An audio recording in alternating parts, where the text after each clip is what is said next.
Hello, I'm John Benton, and this is an NCAA tournament preview.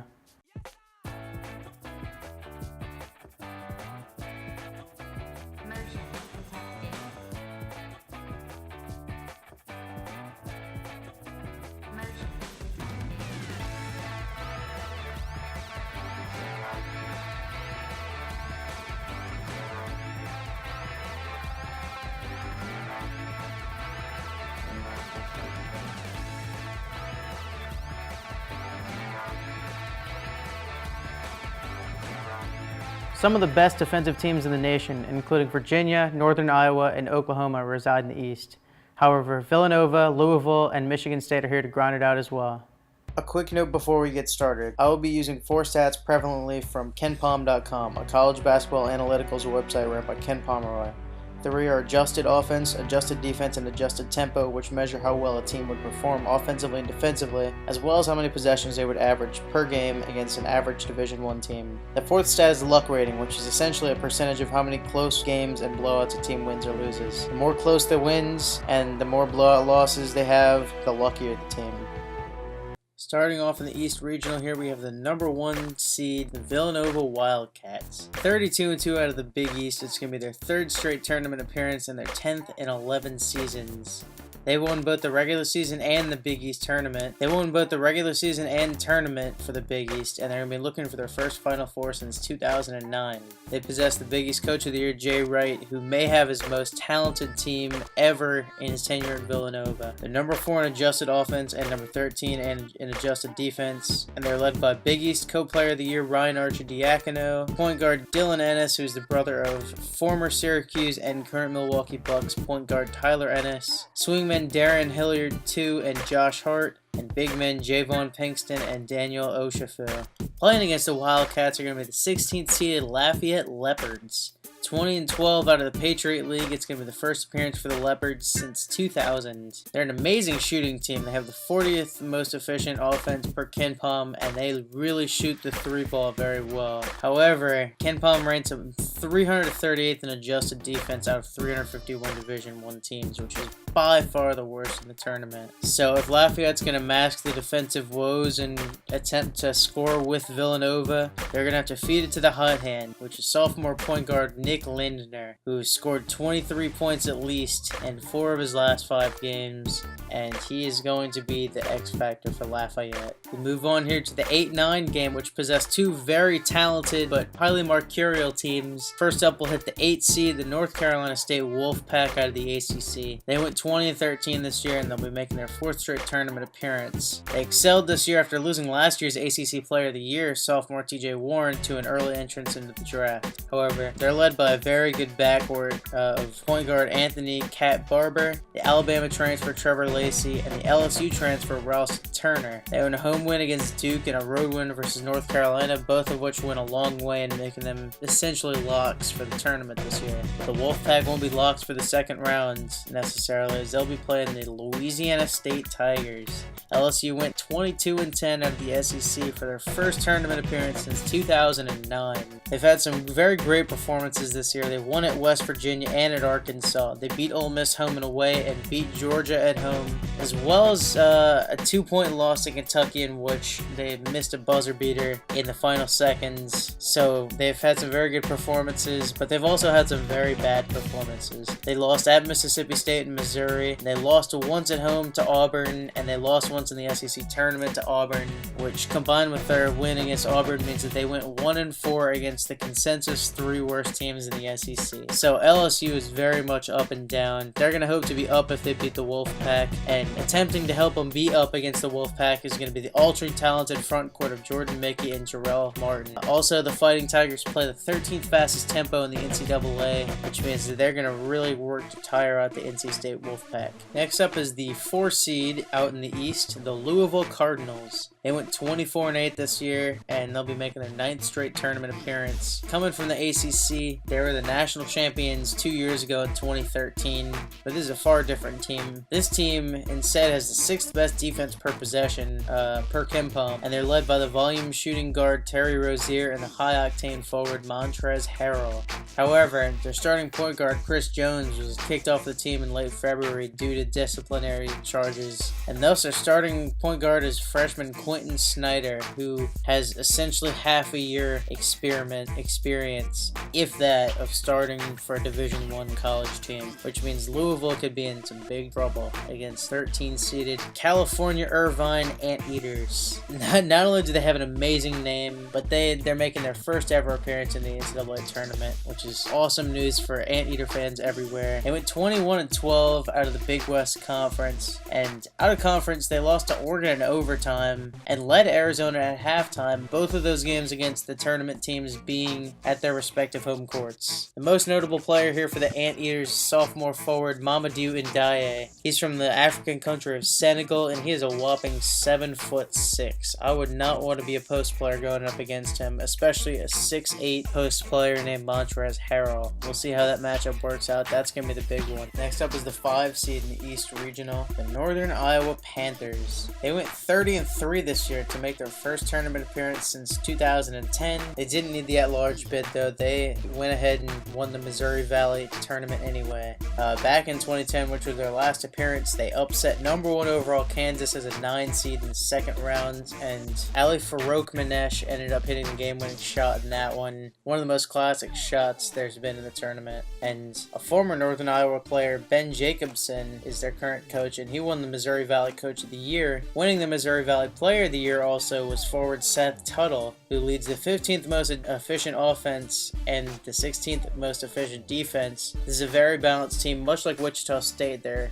conference brethren. They can win in any way, and much like Wichita State, they play a slow pace, and in fact, they play the 4th slowest pace in the NCAA. Playing against Northern Iowa is going to be the 12-seeded Wyoming Cowboys. Out of the Mountain West, they went 25-9 this year. They'll be making their first tournament appearance since 2002. They were probably the only case this year of bid thieving, which is the common practice of a team that otherwise would not be in the NCAA tournament winning a bid in a major conference. Wyoming would not have gotten an at-large bid out of the Mountain West due to a very, very weak non-conference schedule. But they won the automatic bid, so they don't have to worry about that, and instead we get to see star player Larry Nance Jr., the son of former NBA player Larry Nance. He, of course, suffered from mononucleosis during the season, missed 4 games, and during that time Wyoming really struggled. Since then they've gotten their act together, and they've ponied up to make a run here. They run with the 8th slowest pace in the NCAA, which means the first of 40 between them and Northern Iowa might win the entire game. Moving on to the 3 seed in the East Regional, it's the Oklahoma Sooners out of the Big 12. They went 22-10 this year, and they're making their 3rd straight NCAA tournament appearance under legendary coach Lon Kruger. They're looking to win a tournament game for the first time since 2009, back when Blake Griffin still suited up for the Sooners. But this year they possess a rotating cast of players around the Big 12 Player of the Year Buddy Hield. This cast includes Isaiah Cousins, Ryan Spangler, Jordan Woodard, and Tashawn Thomas. The Boomer Sooners possess the 5th best per possession defense in the entire NCAA, which is a far cry from last year's team, who was upset in the first round against North Dakota State, which was primarily an offensive team and very much a glass cannon. The Sooners' medal will be tested immediately in the tournament, though, against the Albany Great Danes. The Great Danes went 24-8 out of the America East Conference, and they'll be making their 3rd straight NCAA tournament appearance. They very famously in 2006 led 1-seeded UConn 50-38 with under 12 minutes left in the game as a 16 seed. A 16 seed beating a 1 seed has never happened in the NCAA tournament since the tournament expanded to 64 teams back in 1985, and it very nearly happened there. Albany was unable to get it done, but they're going to look to pull a humongous upset here anyway. They're led by America East Coach of the Year Will Brown, as well as by the Australian trio of Sam Rowley, Mike Rowley, and Peter Hooley. Peter Hooley was the one who hit the game-winning shot against Stony Brook in the conference championship game to send the Great Danes to the tournament this year. Moving on here, we have the 6th seed in the East, the Providence Friars out of the Big East. They went 22-11 this year, and they'll be making their 2nd straight NCAA tournament appearance after a decade of relative futility. They lost their star Bryce Cotton over the offseason to graduation, but do everything guard Chris Dunn, who won the Co-Big East Player of the Year this year, and leading scorer LaDante Hinton have really led the Friars immediately back to respectability. This is their highest seed in quite a while, and it's a very balanced team, and they're well battle-tested with close for a while game against Kentucky, as well as a win over Notre Dame, which looks very impressive now, to go with a very strong Big East schedule. But in order to advance to the second round, they're going to be playing the winner of a play-in game in Dayton, Ohio, between the Boise State Broncos and the Dayton Flyers. The Boise State Broncos out of the Mountain West went 25-8 and was the co-winner for the regular season of the Mountain West. Of course, the Broncos are famous for their football team, who was the ultimate BCS buster of the mid-2000s and late 2000s. But their basketball team has been pretty successful over the last couple of years. This is their second tournament appearance in 3 years. In both times, they were doomed to the first four, and last time out, they lost it. They hope not to do so this time. But this is definitely one of the most incredible stories of college basketball this year. They lost their star guard Anthony Dermich on December 30th to injury, but Mountain West Conference Coach of the Year Leon Rice and Mountain West Conference Player of the Year Derek Marks have led Boise State to a 15-2 record in their last 17 games, which is enough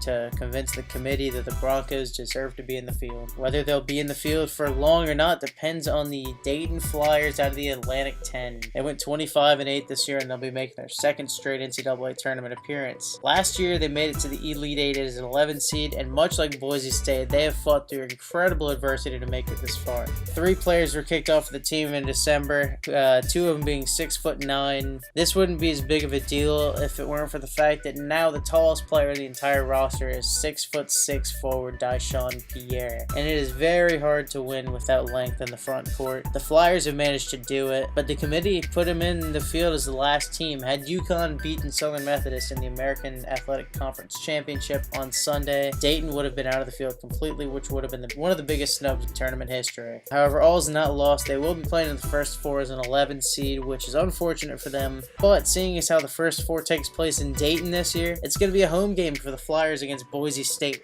Moving on to the 2 seed in the East Regional, it's the Virginia Cavaliers out of the Atlantic Coast Conference. They went 29-3, and they'll be making their 3rd appearance in 4 years and their 2nd straight appearance. The Cavaliers, led by ACC Coach of the Year Tony Bennett, is going to be seeking their first Final Four since all the way back in 1984 when they made it as a 7 seed. They possess the #1 adjusted defense in Ken Palm and the 3rd slowest adjusted pace in the nation, so that, of course they like to muck it up. But offensively, they have some talent as well. They have all ACC first team guard Malcolm Brogdon, as well as guard Justin Anderson, who's returned from injury, and if he is 100% by this time, their offense should be clicking, which would be a very scary ordeal for every team in the East Regional. But in order to get that far, they're going to have to beat the Belmont Bruins, who are the 15 seed this year in the East Regional. The Belmont Bruins went 22-10 out of the Ohio Valley, and it'll be their 7th appearance in 10 years. This team is used to tournaments. They got to the tournament by defeating heavily favored Murray State in the Ohio Valley Championship in a thrilling 88-87 game, in which they won on a game-winning 3 by Taylor Barnett with 5 seconds to go. Of course, that kept Murray State out the field, but it proved that Belmont could definitely beat good teams. But Belmont is notorious for being a trendy upset pick in the tournament in recent history. They gathered a lot of hype in 2011 against Wisconsin and in 2012 against Georgetown as very trendy upset picks, but they didn't win either, and they haven't won a game in the NCAA tournament despite all the appearances. But this year's free shooting 3-pointers team might have enough to challenge the Cavaliers, but Virginia is very good at stifling 3-pointers. The Midwest Regional featured a 7 seed that didn't feel like a 7 seed at all in Wichita State, and the East Regional possesses one of their own, the 7-seeded Michigan State Spartans. They went 23-11 this year in the Big Ten, and they'll be making their 18th straight tournament appearance. Everybody knows that Coach Tom Izzo coaches his best in March, which is very scary. They were able to win the 2000 National Championship and made it in 2009 as the national runner-ups due to Izzo's coaching ability. However, they lost a lot of talent from last year's Elite Eight team, but this year's Spartans team, led by point guard Travis Trice, junior guard Denzel Valentine, and big man Brandon Dawson, is definitely not one to be underestimated. They were able to turn their season around after an early season shocking home loss to Texas Southern and a slightly rough start in the Big Ten. They played their way safely into the field and ended up making it to the Big Ten Tournament Championship against Wisconsin, where they lost in overtime. They're a very balanced team, and they're probably underseeded, which is very scary for Virginia. Virginia, as this Michigan State team knocked off one-seeded Virginia last year in the Sweet 16. However, Sparty doesn't get a free ride to the round of 32 against Virginia, because they'll be playing the Georgia Bulldogs out of the SEC. UGA went 21-11 this year. They'll be making their first tournament appearance since back in 2011. They'll be going for their first tournament win since back in 2002. This Georgia Bulldogs team is led by senior guard Marcus Thornton, which is not to be confused with the NBA player,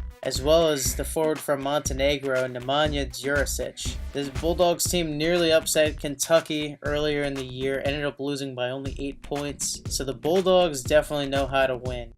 If you haven't seen them, check out my previews for the Midwest, South, and West regionals.